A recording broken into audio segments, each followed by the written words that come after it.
이사야서를 우리가 이제까지 쭉 보면서 1장부터 12장까지는 하나님의 언약 백성에 대한 심판의 메시지였죠. 북이스라엘과 남유다를 향한 하나님의 매서운 심판의 말씀을 보았습니다. 그리고 이어서 13장부터 23장까지는 이스라엘 그 주변의 여러 나라들을 향한 심판의 말씀을 선포했습니다. 아시리아, 바벨론 또 주변의 모든 나라들을 하나님께서 심판하신다 선포하셨죠. 그리고 이어지는 오늘 24장부터 27장까지는 그 심판의 범위가 확대되어서 이제는 온 땅과 모든 민족을 향한 하나님의 심판을 선포하고 있고 또한 하나님의 그 심판을 통한 구원을 말씀하고 있습니다. 오늘 1절을 보시면 하나님께서는 온 땅이 텅 비고 황무하게 될 것을 말씀하십니다. 보라, 주님께서 땅을 텅 비게 하시며 황폐하게 하시며 땅의 표면을 뒤덮으시며 그 주민을 흩으실 것이다. 하나님께서 언약 백성만이 아니라 또 그 언약 백성의 주변 나라들만이 아니라 온 땅의 주권자이시고 또 그 주권자가 그 땅을 황무하게, 황폐하게, 텅 비게 또 그 주민들을 흩으실 것이다 라고 말씀합니다. 이러한 하나님의 일하심에 대해서는 예외가 없습니다. 신앙을 갖고 있는 사람이나 그렇지 않은 사람이나 종이나 또 주인이나 또 하녀나 그 안주인이나 또 물건을 사는 사람이나 또 파는 사람이나 돈을 빌려주는 사람이나 빌리는 사람이나 이자를 받는 사람이나 이자를 내주는 사람이나 모든 사람에게 동일하게 똑같이 이러한 일이 일어날 것이다 라고 말씀합니다. 그런데 왜 이런 일들이 일어나는가? 4절부터 보시면 땅이 생명력을 잃고 또 사람을 삼키는 죽음의 장소가 되는 것은 땅에 거주하는 사람들 때문이다 이렇게 말씀하죠. 4절에 말합니다. 땅이 메마르며 시든다. 세상이 생기가 없고 시든다. 땅에서 높은 자리를 차지한 자들도 생기가 없고 땅이 사람 때문에 더럽혀진다. 사람이 율법을 어기고 법령을 거슬러서 영원한 언약을 깨뜨렸기 때문이다. 그러므로 땅은 저주를 받고 거기에서 사는 사람이 형벌을 받는다. 그러므로 땅의 주민들이 불에 타서 살아남은 자가 얼마 되지 않을 것이다. 하나님께서 창조하신 이 땅에 살면서 생명을 존중하고 또 땅을 보존하고 생육하고 번성해서 땅에 충만하라. 이것이 하나님의 말씀이셨죠. 모든 인류를 향한 하나님의 언약이었습니다.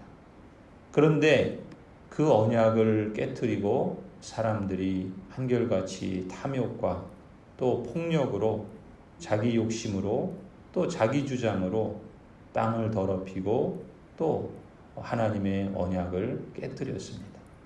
그로 인해서 땅은 더 이상 포도 농사를 지을 수 없을 정도로 척박해지고 또 수확의 즐거움을 잃게 되고 그 즐거움을 잃은 사람들은 포도주 대신에 독주를 마시고 결국 그 독주도 입에 쓰기만 할 것이다 라고 말하죠. 7절부터가 그런 내용입니다. 새 포도주가 마르며 포도나무가 시든다. 마음에 기쁨이 찼던 사람들이 모두 탄식한다. 소구를 치는 흥겨움도 그치고 기뻐 뛰는 소리도 멎고 수금 타는 기쁨도 그친다. 그들이 다시는 노래하며 포도주를 마시지 못할 것이고 독한 술은 그 마시는 자에게 쓰디쓸 것이다. 10절은 계속해서 말합니다. 이렇게 무너진 성읍은 황폐한 그대로 있고 집들은 모두 닫혀 있고 들어가는 사람이 하나도 없을 것이다. 거리에서는 포도주를 찾아 아우성치고 모든 기쁨은 슬픔으로 바뀌고 땅에서는 즐거움이 사라진다. 성읍은 폐허가 된 채로 버려져 있고 성문은 파괴되어서 조각난다. 이 도시가 다 파괴되고 버려지고 술 마시고 아우성 치던 사람들의 즐거움은 다 사라지고 이 땅의 노래가 그칠 것이다. 일상의 기쁨을 잃어버린 세상이 되어버리죠. 그래서 이제는 걱정과 슬픔이 일상이 되어버린 그러한 모습을 하나님께서 이사야 선지자에게 말씀하고 있습니다. 13절에 말합니다. 이 땅에 이러한 일이 일어나고 거기에 사는 백성에게 이러한 일이 일어날 것이니 마치 올리브나무를 떤 다음과 같고 포도나무에서 포도를 거둔 뒤에 남은 것을 주울 때와 같을 것이다. 오늘 이사야서 24장을 읽으면서 하나님 앞에 그저 두려운 마음을 갖게 됩니다. 오늘날 지구촌 곳곳에서 또 지금 우리가 사는 이 땅에서 벌어지는 여러 가지 일들이 마치 지금부터 2800년, 거의 3000년 전에 이사야 선지자가 했던 그 말씀이 지금 이루어지고 있는 건 아닌가라는 그런 두려운 마음을 갖게 됩니다. 하나님과 언약을 맺었던 첫사람 아담과 하와의 범죄 이후로 땅은 가시와 엉겅퀴를 내었습니다. 이후로 계속해서 사람들은 죄 가운데 살았고 그 죄와 악으로 말미암아 땅은 점점 더 황폐하게 되었습니다. 사람들이 하나님이 내신 창조 질서를 거스려 행함으로 인해서 땅을 파괴하고 오염시키고 그래서 땅이 황폐해지면 질수록 땅은 역으로 각종 질병과 재해로 인간의 삶을 역습하고 있습니다. 인류가 당하는 재앙은 오늘 말씀을 읽어보면 사실 인류가 저지른 죄의 결과라고 해도 틀리지 않을 것 같습니다. 근본적으로 보면 하나님을 두려워하지 않았기 때문이고 또 그래서 하나님을 경외하거나 또 사랑하지 않기 때문에 그 하나님의 말씀을 따라 이웃과 자연을 사랑하기보다는 오히려 다투고 빼앗고 개발하고 망가뜨리고 학대하고 낭비하고 허사를 부리며 착취한 대가를 인류가 치르고 있다. 그렇게 말하지 않을 수 없습니다. 그렇다면 어떻게 해야 할까요? 이것이 이제는 우리의 생존의 문제가 되었습니다.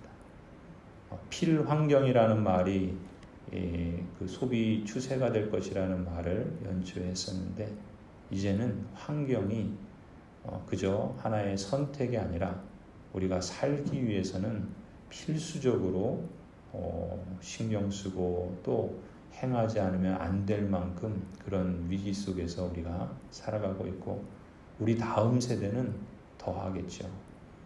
어떻게 해야 되는가?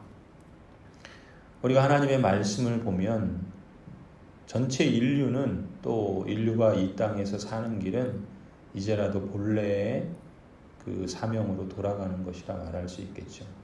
먼저 우리가 해야 할 것은 특정 사람들을 정죄할 일이 아닙니다. 재난을 당한 사람들이 그들이 그렇지 않은 사람보다 더 죄를 많이 지어서 그런 재난을 당하는 게 아니죠.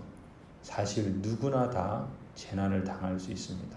오늘 본문에 말하는 것처럼 제사장이든 백성이든 신앙이 있는 사람이든 없는 사람이든 누구나 이 재난 가운데 있습니다.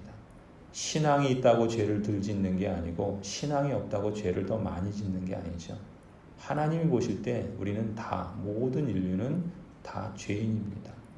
그런 점에서 재난당한 사람에게 가져야 될 그 생각은 그들이 더 많은 죄를 지었기 때문이다라고 하는 것을 그쳐야 합니다. 그래서 정죄할 일이 아닙니다. 어쩌면 내가 당할 일 또 우리가 당할 일이라는 것을 우리는 인식할 필요가 있고 그런 점에서 정죄는 그치고 모두가 함께 고통해야 합니다.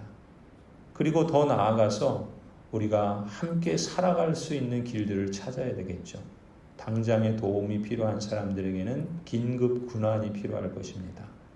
그래서 믿는 사람이든 믿지 않는 사람들이든 이러한 위기의 때에는 서로서로를 돕기 위해서 애를 쓰고 힘을 쓰는 그것은 하나님이 이 땅에 주시는 공통 은혜 가운데 사람이 취해야 할 바른 모습이라 믿습니다. 더 나아가서는 제도를 바꿔나가는 것도 중요합니다. 제도적인 그런 개혁을 추진할 수 있도록 시민의식을 갖고 거기에 관심을 가져야 하고, 또 그러한 일들이 잘 집행될 수 있도록 공무원이나 또 여러 각각 공공의 역할을 담당하는 사람은 자신의 이익이나 또 사리 사욕에 앞세우지 않고 공공의 유익을 위한 역할들을 성실히 감당해야 하게 되겠죠. 그런 제도의 개혁들이 구체적인 법뿐만 아니라 여러 가지 시행에 있어서도 우리 사회가 그런 일들이 이루어질 수 있도록 믿는 사람이나 믿지 않는 사람이나 이것이 시민이 힘써야 될 교양이라고 말할 수 있습니다. 더 나아가서는 의식 개혁이 필요하죠. 사실 이것이 가장 오래 걸리고 가장 힘이 듭니다. 우리가 하나님의 말씀을 따라서 언약, 하나님이 원래 내신 그 창조 명령을 믿는 사람이 그렇게 믿고 또 그것을 추구하는 것은 당연하지만, 그렇지 않은 사람들조차도 모든 사람이 다 비를 하나님께서 공통의 은혜를 주시고 햇빛을 주시고 이 땅을 살아가면서 인정하든 인정하지 않든 또 이 땅에서 살아야 될 삶의 책임과 역할들이 있는 것이죠.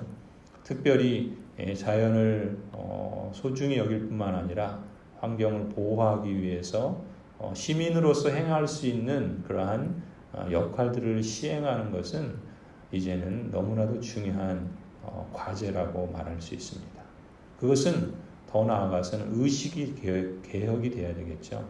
어린아이나 또 노인에 이르기까지 누구나 예외 없이 그 생각이 바뀌는 것이 참 중요합니다. 시민의식을 갖는 것이 중요합니다. 그리스도인은 더더군다나 그렇죠. 하나님을 경외하는 사람이기 때문에 또 이 땅이 어떻게 해야 회복의 길을 걸어갈 수 있는지를 알기 때문에 시민의식을 갖는 것, 이것이 참 중요하다 말할 수 있습니다. 이처럼 긴급 군안을 행하고 제도를 개혁하고 의식을 바꾸어가는 역할들이 시민이 힘쓸 교양이라고 볼 수가 있고요.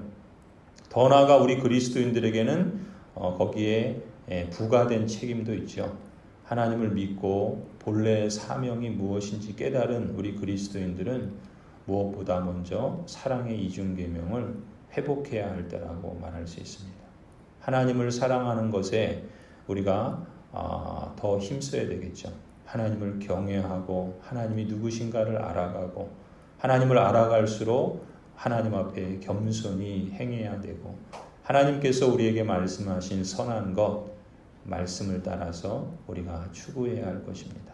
더 나아가서는 이웃을 돌아보고 또 사랑하는 일도 힘써야 되겠죠. 함께 아파해야 할 것이고 또 함께 도움의 길을 찾아야 할 것입니다.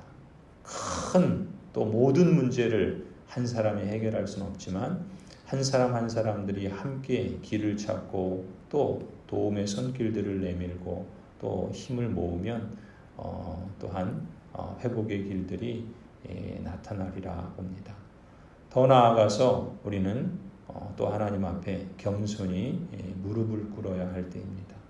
아파하는 사람들과 함께 아파할 뿐만 아니라 또 함께 도움의 손을 내밀고 도울 뿐만 아니라 더 나아가서 우리는 낮아지고 겸손한 마음으로 하나님께 무릎을 꿇어야 할 것입니다. 하나님이 만드신 뜻대로 하나님, 우리가 살아가고 이 땅이 그렇게 살아가게 하여 주옵소서. 하나님의 뜻이 이 땅에서도 이루어지게 하여 주옵소서. 하나님의 긍휼을 베풀어 주시고 자비를 베풀어 주시고 이 땅이 함께 하나님께서 처음 내신 말씀대로 생육하고 번성하고 또 땅에 충만한 그러한 삶을 살아갈 수 있도록 하나님 은총을 베풀어 주시옵소서.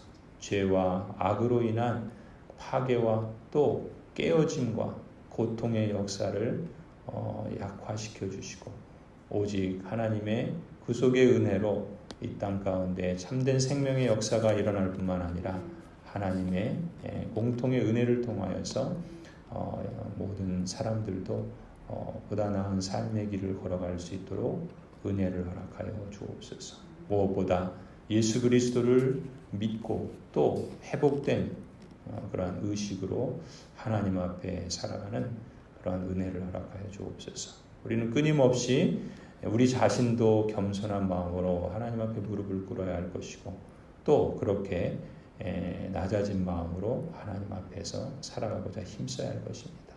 어찌하든지 하나님께서 이 땅에 또 긍휼과 자비를 베풀어 주시기를 구하지 않으면 우리에게는 소망이 없겠죠. 우리에게는 소망이 없기 때문에 우리는 더 하나님을 예수 그리스도의 재림의 날을 더 나아가서는 바라보고 또 기다리고 그 소망의 날을 이 땅 가운데 잇대어서 살아가야 할 줄로 믿습니다. 기도하시겠습니다.